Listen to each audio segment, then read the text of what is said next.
Hello everyone, welcome back to the channel. If you are new to the channel here, this is the, I think, 145th, 146th video of tracking my net worth from the time I turned 18 years old back in May of 2012 all the way to present day. So it is now the end of June, or technically July 1st, 2024. So I'm 12 years and 1 month in, and so we'll take a look and see how I've done over the last 12 years. But first thing that we look at is income. So I'm 30 years old now, just turned 30 last month. So I'm making $174,500 a year at my job. I work in pharmaceuticals. Um, Mainly the quality assurance department of pharmaceuticals. I work at one of the largest pharmaceutical companies in the world. It's about an hour away from where I live. It's a pretty good job. I can't complain. I'm not looking for anything else. I've probably maxed out in my the industry that I'm in for the age that I'm at. So this month made $13,403. So that's basically $6,701 every 2 weeks is what I'm making right now. For taxes, they're taking $3,200-ish in taxes every month. And then for 401k, I'm just putting the minimum 6%. So my company matches 6% if I contribute 6%. So that's $804 a month. The reason that I'm doing that is to mainly focus on paying down our house. We've put a ton in investments over the last 10, 12 years or so. So we're doing pretty good in the 401k department. I am still maxing out the HSA. And so we switched in March of this year. We were putting money in my wife's 401k, and then we switched into HSA, and we switched over to my HSA since she left her job in February. And so we're still putting like $8,300-ish a year, and some of that is employer match, like $1,300, I think. So I'm still on pace to max that out this year. No employee stock purchase plan for my employer. Insurance is $345 a month.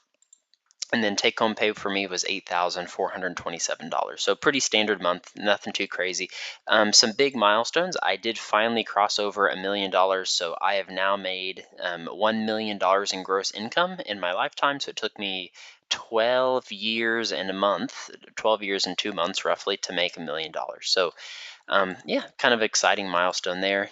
For my wife, she is doing adjunct teaching and staying home with our daughter right now. So she brought in $524.40 this month. $96 went to taxes. Take-home pay was $428. Rental income, we will most likely be increasing rents probably in the next few months. One of them is ready in like August or September, and the other one's in December. These are 3-bedroom, 2 bathrooms. One's a 3-bedroom, 1 bath, and one's a 4-bedroom, 2 bathroom. And so the average rental price in our area is probably $1,650 to $1,700 for a 3-bedroom, and we have these rented at like $1,175 and then $1,350. So we're way under rented. So we'll probably bump those up a couple, maybe $100 at the start of their next lease cycle. So hopefully that will go up a little bit. No other income. The only thing that I can really think of for this category is firewood, and I'm making progress. Last year I did like 7 cords or 8 cords. I'm maybe 6 cords in right now, so not quite, maybe 5 cords in. So we will probably sell that come November or December, and that will be a little bit of extra income. But gross income for the month, $16,453. Take-home pay was $11,380. Before we jump into net worth, I did want to mention the pension that I have at my job and kind of explain that really quick. So I truly didn't understand it. If you would have asked me 24 hours ago, I understood it a little bit, but now that I've mapped everything out, it definitely helps me understand a little bit better. So I'm currently 30. I've been working at the job for a little over a year, but just for simplicity, I'm going to round to 30 years old. And so if I work for 5 years until I get to age 35, that's when the pension, I'll qualify for the company pension. And this is separate from the 401k at my job. And so if I work there for 5 years, when I turn age 65, I will be able to make $560 a month for the rest of my life as long as I live.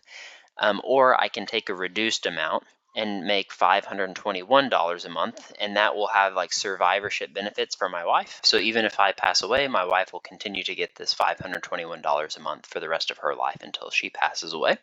And so basically, I calculated how much like the equivalent would be.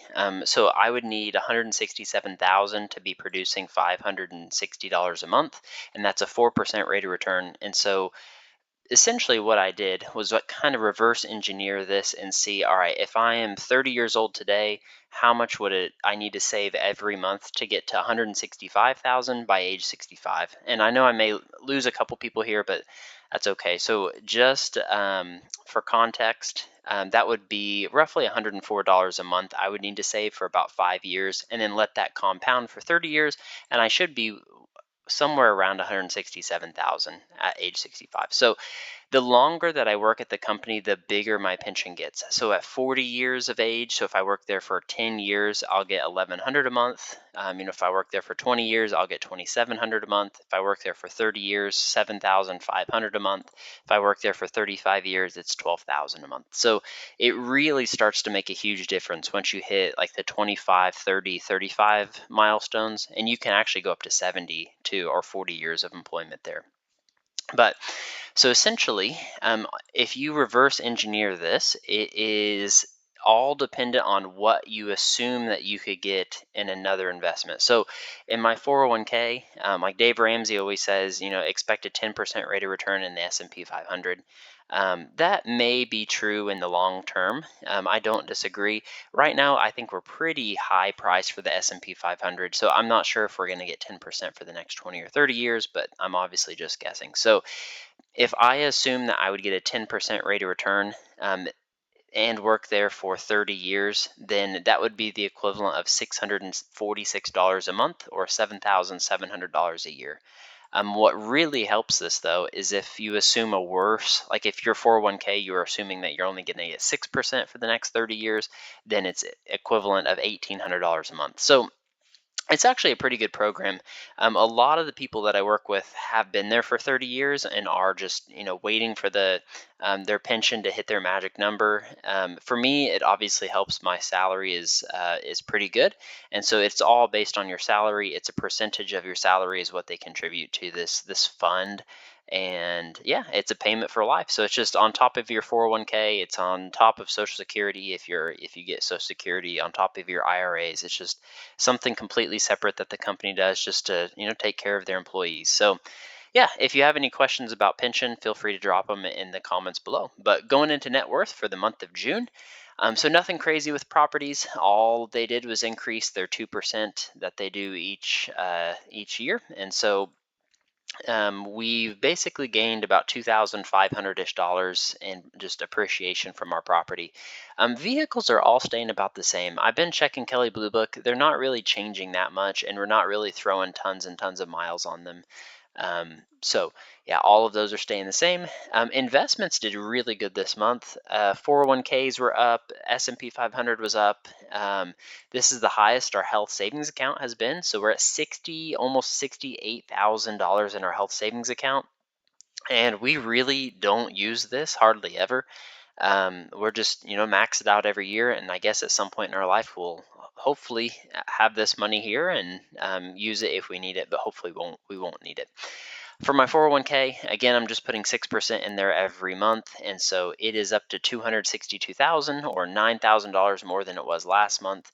And then for my wife's 403b and 457b accounts, hers is up $6,000 to $234,000, and she is not putting anything in hers actually. So since she is no longer doing the full-time teaching and staying at home with her daughter, she is not contributing to her 401k or 403b. So yeah, it's just kind of moving with the market at this point.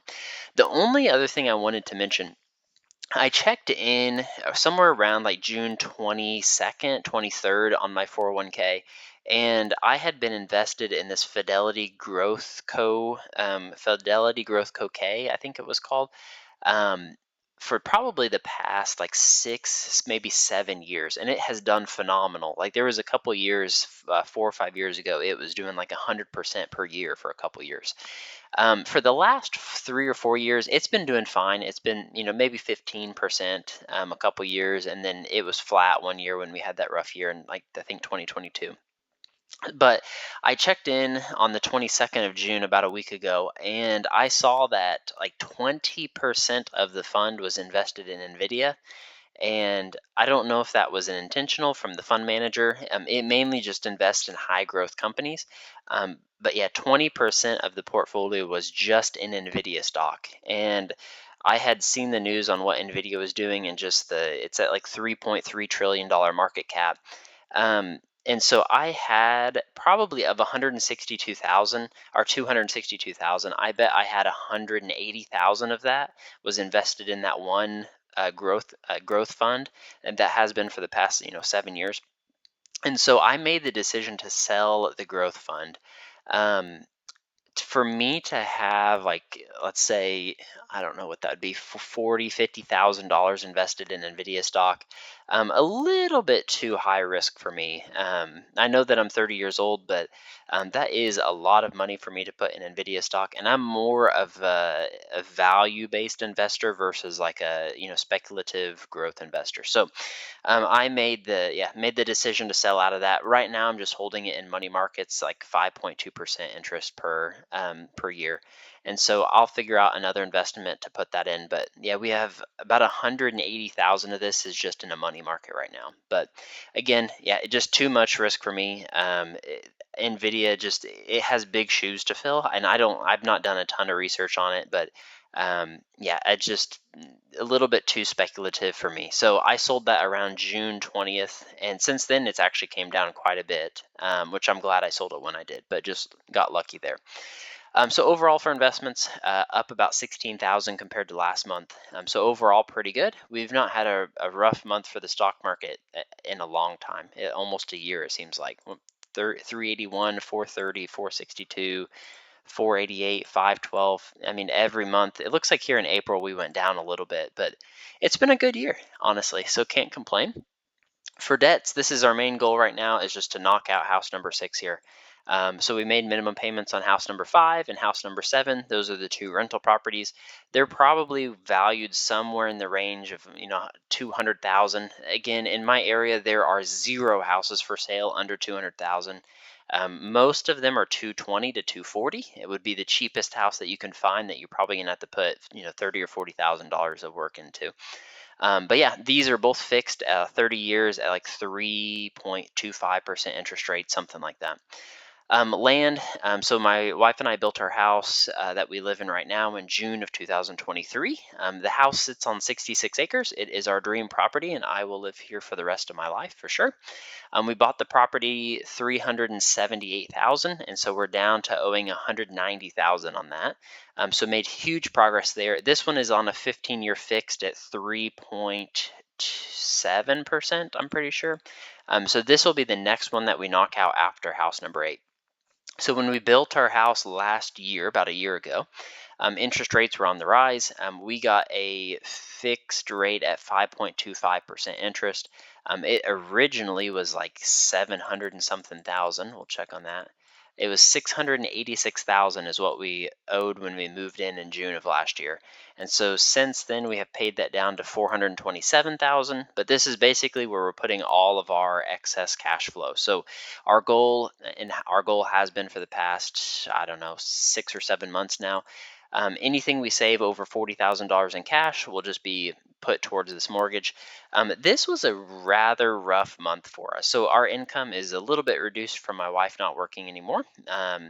And it's interesting because we're in a natural resource program, to conserve the environment around us, and so they give us a lot of funding to like kill invasive species and do like orchards and prairies and stuff like that. So there are grants that they give you for free, and I talked about this in a previous video, but this is what's killing us right now. So they've given us about $14,000, and we put all of that towards house number 8 a couple months ago here.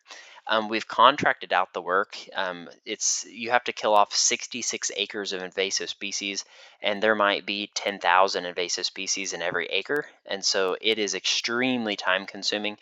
But we've paid a group to take care of that for us. They're charging us about 15, almost 16,000 for the first year, and the conservation program should give us 28,000 the first year. So basically, we pay them every month. They come out a few times a week and work all day, two or three of them. And so at the end of the week, we have to pay them.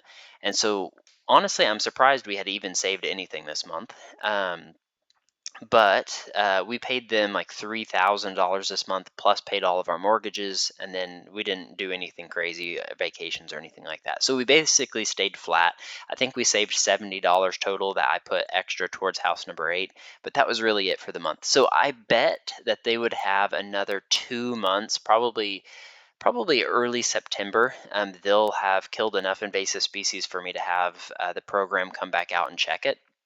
And then once they check it and approve that I've killed off, 70%, 80% of the invasive species on the property, they will write me another check for 14,000. And so right now we're kind of in the lull period where I'm forking out cash over to the company that's doing the work. And then here in 2 or 3 months, I'll get a huge influx of, 14,000 that I'll put all of that towards house number 8. So um, yeah, that's kind of explains what's going on at the moment for us. I couldn't believe that we weren't negative this month, which as much as they came out, two or three people a couple times a week for a full month. I think it was 3 or 4 thousand that we ended up paying them. So yeah, on top of paying the land loan and the house payment, yeah, basically flat for the month. Cash, yep, same thing, just sitting at 40,000, and then for the rental property account, we're at 23,971. And so the timing for this, I've had quite a few like rental things come up here recently. A lot of them are things that I can take care of myself and that I have taken care of myself. There was a lot of landscaping that I had to do at one of them and haul a ton of brush off and everything. It took me 3 or 4 hours, but I got quotes on that, and that was going to be like $800 to pay somebody. So I did that work myself on a weekend instead. Some mowing that I've had to do. I had to re-side one of the properties. We had a storm that came through at the end of May and ripped the siding off one of the house number 5 here. And so I had to go to the hardware store, buy new siding, watch YouTube videos, and learn how to side a house, rip all the siding off and put new siding on. And so quotes for that was like 4,500. Ended up costing me about $300. Unfortunately, that storm also caused some roof damage, and so on the back porch of that house. And so I purchased all the material to repair the roof, and so that was what got me this month. That was about $400 in metal roofing and the black paper that you put down underneath the metal roof. What really killed me was the plywood. I needed 4 sheets of like 3/4 inch 4x8 sheets of plywood.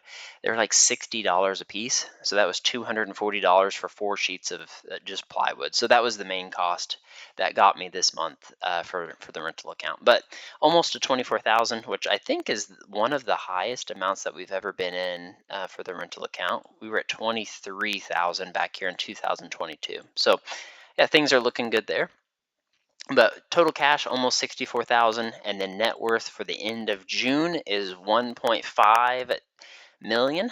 So yeah, just crossed the $1.5 million mark, which is awesome. So I think that's an increase of like 21,000 this month. So a little bit slower than what we've been doing previously, but I still can't complain. So if I look back over the last year, at the end of the year, we were at 1.27 million, and so we've saved 231,000 in 6 months, which, yeah, that is by far the fastest pace that we've ever been on. And so a lot of that is investment return going up, $102,000 in 6 months that we've increased in investment. So I like the plan that we're working right now. It's a little bit boring. I'm just going to work. There's no crazy investments or gambling or, putting it all on black or anything like that. So it's just, me going to work every day, working, making good money at work, working hard, um, coming home, putting money in the 401k and trying to split some firewood for some extra income on the side.